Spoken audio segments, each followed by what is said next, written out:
One love, God bless. Fari Nelson here, and today I'm here to talk to you about why we should meditate. So meditation is a practice where we focus our mind on maybe a certain phrase, whether it's an affirmation or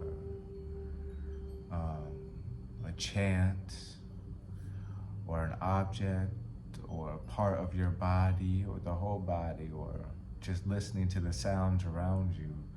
But meditation is a practice where we focus the mind and we learn how to dull the mind from going so far to different places. I don't know if you've ever took a second to listen to your mind without stopping it, but it can go on and on and on and on. And there's no rhyme or rhythm or pattern to the thoughts sometimes. Sometimes thoughts just come in from everywhere and you're just like, what? Why am I even thinking this? Now I'm feeling this way, now I'm feeling this way. So thoughts, when they're not able to be controlled, can in turn make you feel things that you weren't initially, feeling throughout the day. Feelings of negative ways and influences that you may have not been feeling until those random thoughts about a certain past event or your own self-insecurities and things like this came into your thought process randomly when you saw a certain color or smelled a certain smell or even walked across the mirror. So we have to realize that the mind is something that is a wild animal, and it can affect you in ways that you were not even realizing sometimes that the mind is affecting you in. And it's all because of this drama that you have let yourself play into, this illusion that you have let yourself play into. So we have to do our best and realize that we have tools to quiet the mind and actually get back to our true self and our true nature instead of living from this hectic brain. You have to sharpen the tool. In order to sharpen the tool or sharpen your skills at quieting the mind, at making the mind stronger, it's going to take meditation. I always say that we should pray and meditate, but meditation is the key. Meditation is what is really connecting you to that divine power, that divine guidance, these divine blessings that you have been praying for, not only now, but your whole life, and what many people would love to attain to. It's not just you, it's many, many people would love to know the divine wisdom that meditation can bring. But people don't think they have time or don't think they know how to do it and don't think they can learn by themselves. Or maybe they just don't have the energy and the enthusiasm to put forth the effort to meditate. But trust me, once you are able to break that barrier, break that boundary, you are actually taking time, whether it's 10 minutes, 30 minutes, 5 minutes, every day, twice a day, preferably twice a day. In the morning when you first wake up, after, brush your teeth or whatever. And then at night before you go to bed, or right when you get home off of work or from outside activities, or right after well, not maybe right after you eat, because sometimes if you meditate right after you eat. You feel kind of full and a little sleepy. So maybe right before you eat, before dinner. But I advise you meditate every single day, whether it's, like I said, 5 minutes, 30 minutes, until you slowly build up so you can comfortably meditate for 30 minutes in one sitting position until, you can comfortably sit for an hour even. And once you build this practice until you're able to eventually get to meditating for a total of 2 hours or 2.5 hours a day,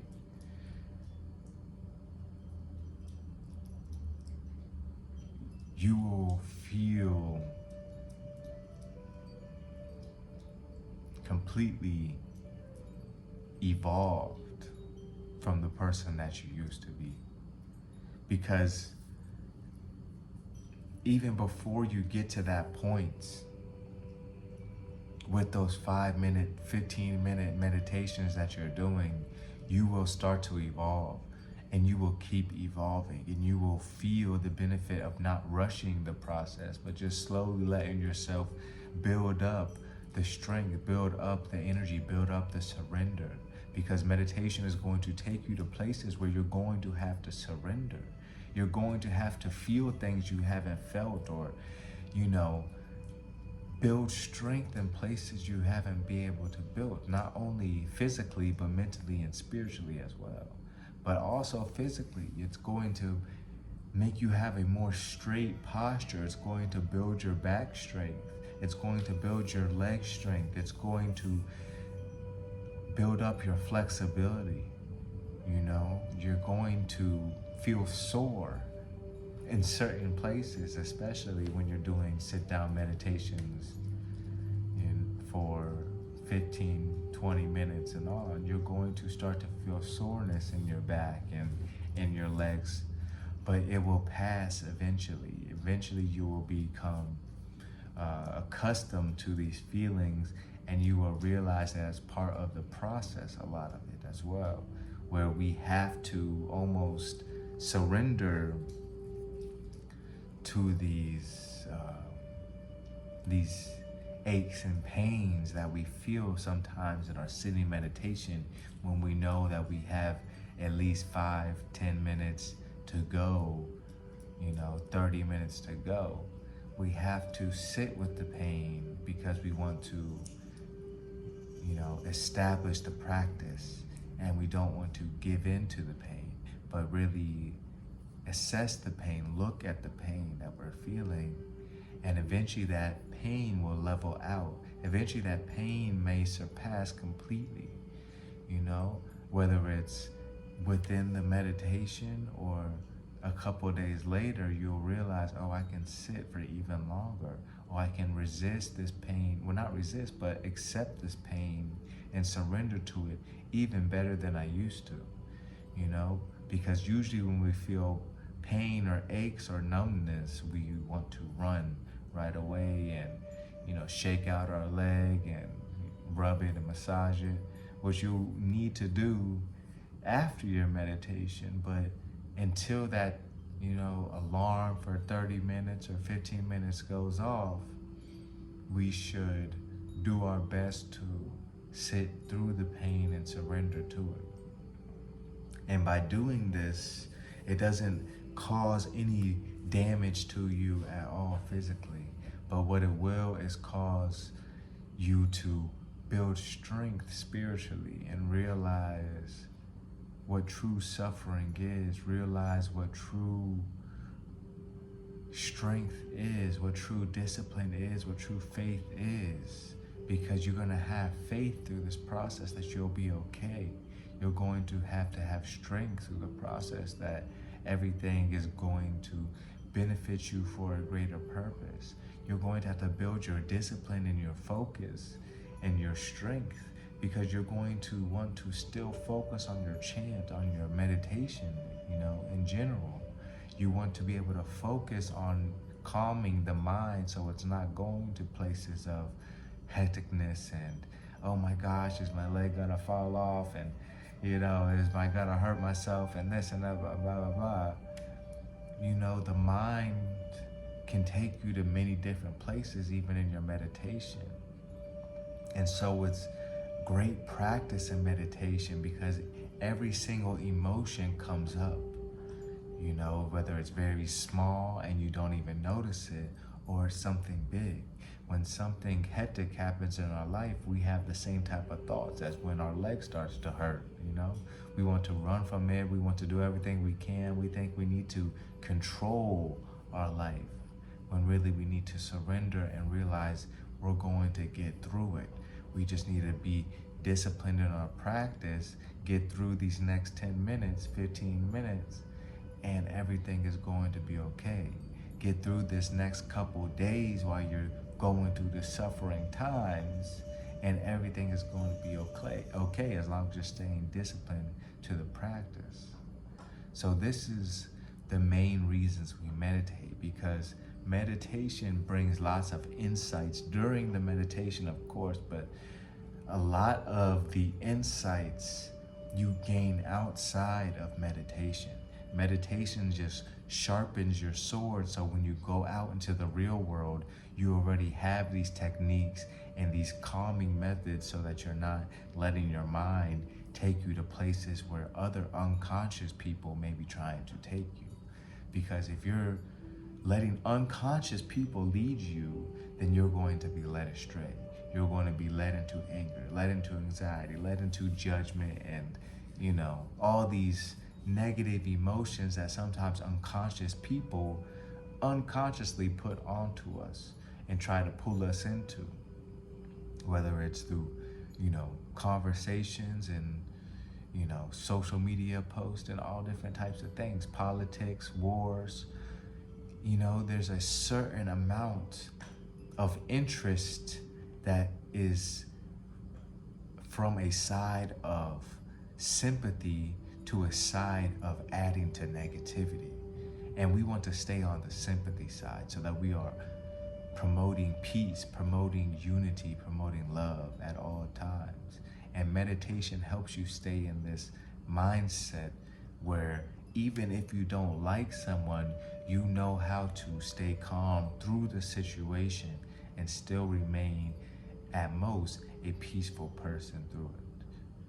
Remembering to breathe, remembering to just look around you and be aware of the full presence of how your skin feels on the wind, how your eyes are adjusting to the sunlight as it comes through these trees, listening to the breeze and the birds and the cracking of the leaves, and, you know, just truly embracing a meditation of life. When you meditate with your eyes closed and you're sitting down and you're doing all this helps you be able to bring that same energy to life with eyes open. No chanting needed.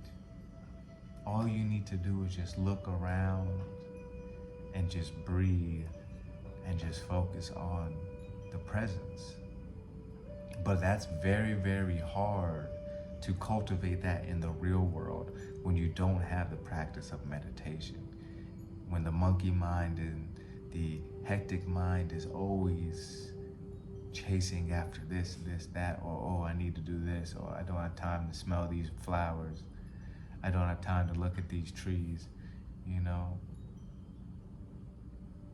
Take time to enjoy your life. Take time to meditate every single day. You have the time and you are worth the effort. It's just up to you to build that discipline and truly unlock that real divineness within you. We meditate so we can help ourselves, and in turn, us helping ourselves helps others, and it helps the entire world. So I hope that you are inspired to meditate from this, and I hope that you truly take an effort to meditate every single day, whether it's 5 minutes a day. and lead up to that 2.5 hours, because it will benefit you and it will evolve you to a place where you not only want to go, but you'll realize you've been needing to go. All these things that you think you need to be attached to, you will realize at the end of your journey how less these things make you who you are, and how more just you being your divine self makes you truly happy and feel truly loved and truly love yourself inside and out. No matter what size, no matter how pretty you think you are or this and that, you're gonna know that you are beautiful. But you need to discipline yourself and get out of this hectic society that's causing you to have this hectic mind. And you can do that by meditation.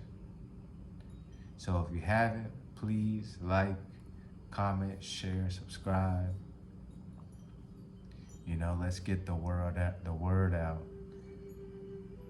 Because the more people that meditate, the quicker there'll be no more wars, no more famine, no more separation, no more greed, depression, anxiety, none of these things.